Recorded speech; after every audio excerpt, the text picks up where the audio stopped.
Hey everyone, welcome back to the MA English Cafe. Ben, today we're talking about a word that for many of us feels like the hardest word in the English language to say. It's just two letters, but it causes so much stress. Any guesses? Is it fluxinatsinahilapification? Because that's definitely hard to say. Good one, Ben, but no. I'm talking about the simple, innocent little word, no. Today's episode is all about how to say no without offending someone. The art of rejecting tactfully.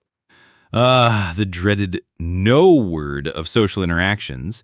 It's amazing how much pressure a person places on themselves when they're embarrassed to say no. It's like we're programmed to just nod and smile even when our inner voice is screaming. Exactly. We accept only to avoid hurting the other person in all life situations, whether it's agreeing to an extra task at work when you're already swamped, or volunteering for something you absolutely dread, or even just going to that one social event you really don't want to attend.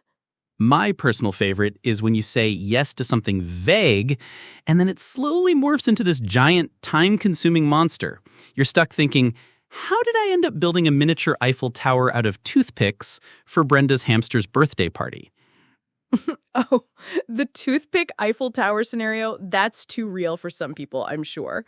But why do we do this to ourselves, Ben? Why is saying no so incredibly difficult? I think a big part of it is wanting to be liked, right? We fear rejection ourselves, so we don't want to inflict it on others, or we worry about appearing unhelpful, selfish, or lazy. There's so many reasons for embarrassment from saying no. That's a huge point. We imagine the other person's disappointment, even if it's just in our heads. We visualize their sad face, their huff of annoyance, or worse, that they'll never ask us for anything again. It's the fear of damaging the relationship. And sometimes it's just plain habit. We've been saying yes for so long that it feels like our default setting. Bless, society often rewards yes people. They're seen as team players, flexible, easygoing. But here's the kicker.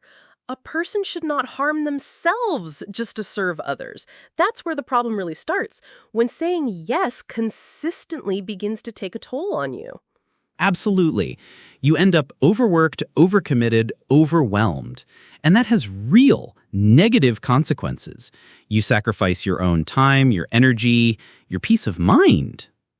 And it's not just psychological. There are real negative psychological and health effects of saying yes all the time.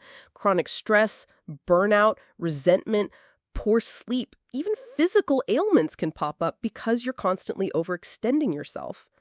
I've definitely felt that creeping resentment. You get angry at the person who asked you, but really you're angry at yourself for not setting a boundary. It's a lose-lose situation. So we need to find that balance, right? Because a person should be social, yes, and help others and not be stingy with any service or effort. That's important for community and connection.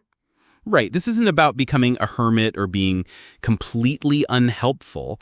It's about doing it without harming themselves, their health, or their lives. It's about smart yeses and confident nos. Exactly. So in this episode, we're going to dive into how to say no without embarrassing themselves or the other person. We're going to break down some of the common reasons for that yes reflex, and then arm you with some practical strategies for gracefully declining. It's all about the art of rejecting tactfully. And we promise it won't be too serious. We'll throw in some sarcastic situations and maybe make you laugh along the way. Because learning to say no can actually be quite empowering and even a little bit of fun. Now, let's really dig into some of those reasons for embarrassment from saying no, and then start looking at how to get out of this predicament. One huge reason is the people pleaser tendency. We genuinely want to be perceived as kind, accommodating, and helpful. The thought of someone being upset with us or thinking poorly of us is just unbearable. Yeah, it's that fear of conflict or disapproval.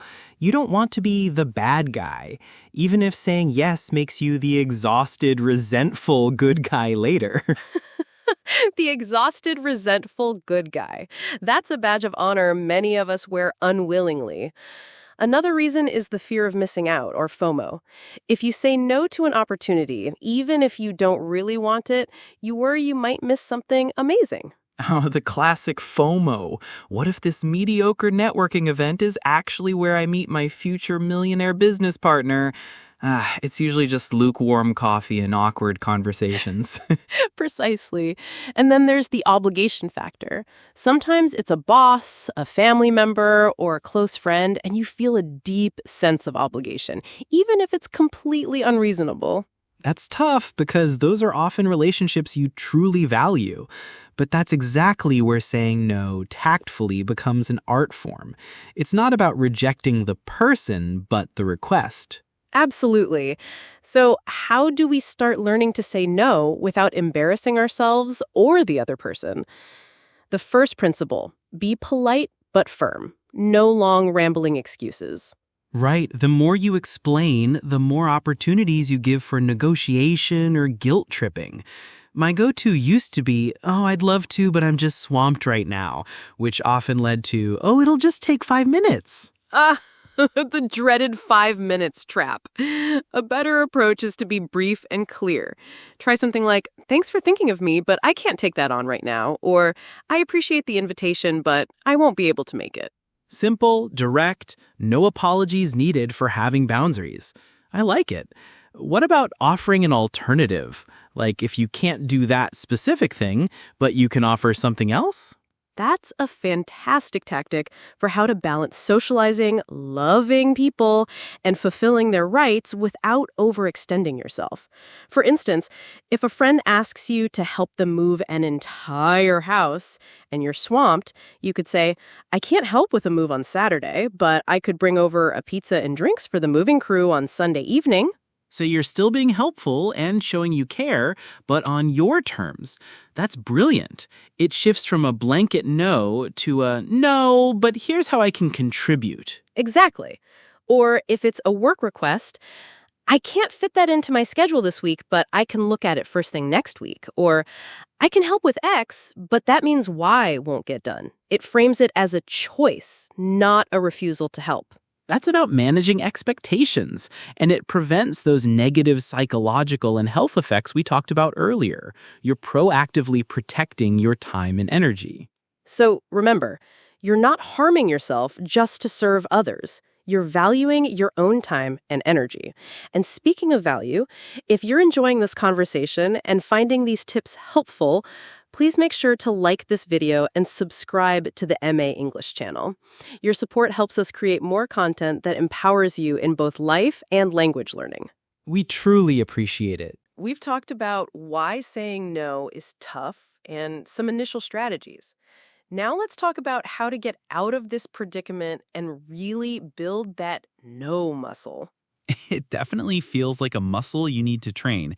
It won't be easy at first, especially if you're a lifelong yes person. No, it won't. The first step to building that muscle is to practice on low-stakes situations. Don't try to say no to your boss for the first time on a major project. Start with simpler things. For instance, if someone offers you a third slice of cake you don't want, politely say, "No, thank you. I'm full." That's a good one. Or if a store clerk asks, can I help you find anything else? And you're done, just, no, I'm all set, thanks. These small no's build confidence. Precisely. It makes the word feel less intimidating. Another strategy is to buy yourself time. If you're put on the spot, you don't have to give an immediate answer. Let me check my calendar and get back to you. Or, I need to think about that for a bit. That's smart.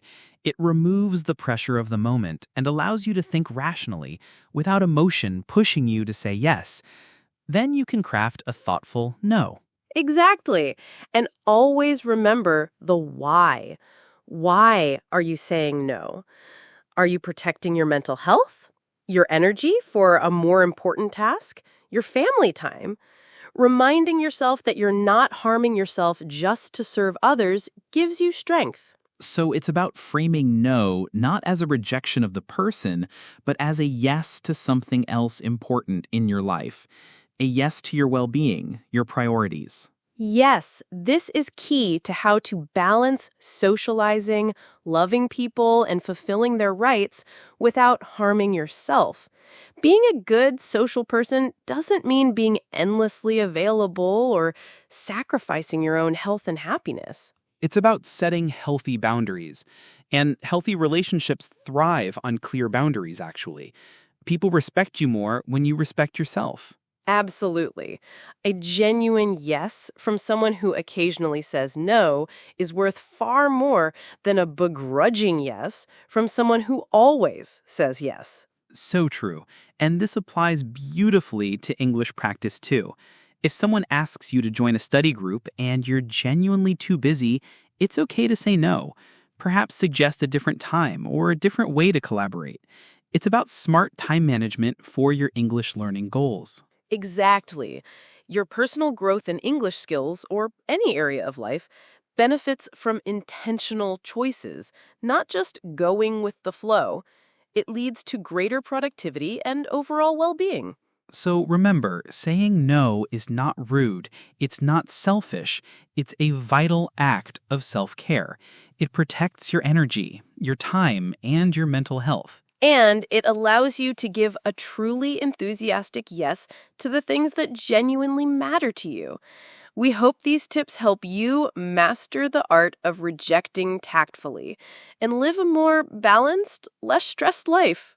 Thank you so much for joining us today at the MA English Cafe. Keep practicing your English, keep setting those healthy boundaries, and remember, it's okay to say no. See you next time.